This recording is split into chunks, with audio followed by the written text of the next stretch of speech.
நாங்கள் இன்னைக்கு என்ன செய்ய போறோம்னா ஜப்பானீஸ் ஸ்வீட் செய்ய போறோம். வாங்க பார்க்கலாம். நீங்க சின்னதாக ஒரு பாத்திரம் எடுத்துக்கோங்க. ஃபர்ஸ்ட் ஒரு முட்டை உடைச்சு போட்டுக்கோங்க. ஸ்டார்ட் பண்ணலாமா? ஓகே.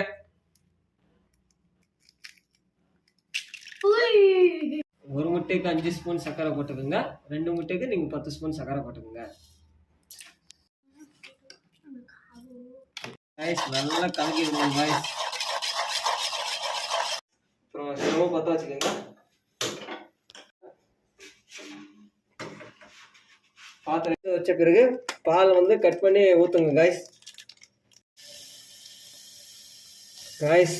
பாருங்க காய்ஸ், பால் ஊற்றுருங்க காய்ஸ். அப்போதான் ஸ்பாட்டாக வரும். கொதிக்குது காய்ஸ் பால். காய்ஸ் பூஸ்ட் பவர் ஊற்றுங்க ஃபர்ஸ்ட்டு காய்ஸ். ப்ரூ ஊற்றுனீங்கன்னா இன்னும் டேஸ்ட்டாக வரும். இது எங்க காய்ஸ் கட்டி இல்லாமல் கலக்கி விடுங்க காய்ஸ். ஸ்மார்ட்டாக வரணும்னா நல்லா கலக்கி சூடான பாலை கொதிக்கும் போது நீங்கள் முட்டையை உடைச்சது நீங்கள் நன்றாக ஊற்றி விட வேண்டும்.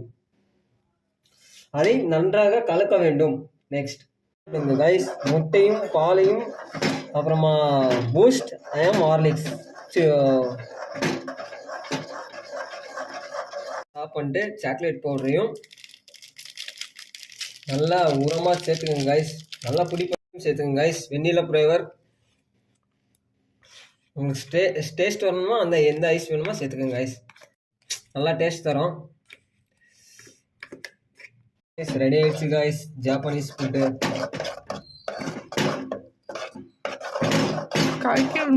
கைஸ் நல்லா கலக்கி விடுங்க கைஸ்.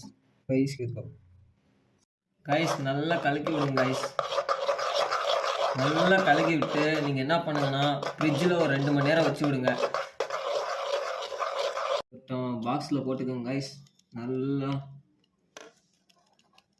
ஃப்ரிட்ஜில் வச்சுட்டு நீங்கள் ஒரு 2 மணி நேரம் கழிச்சு பாருங்கள்.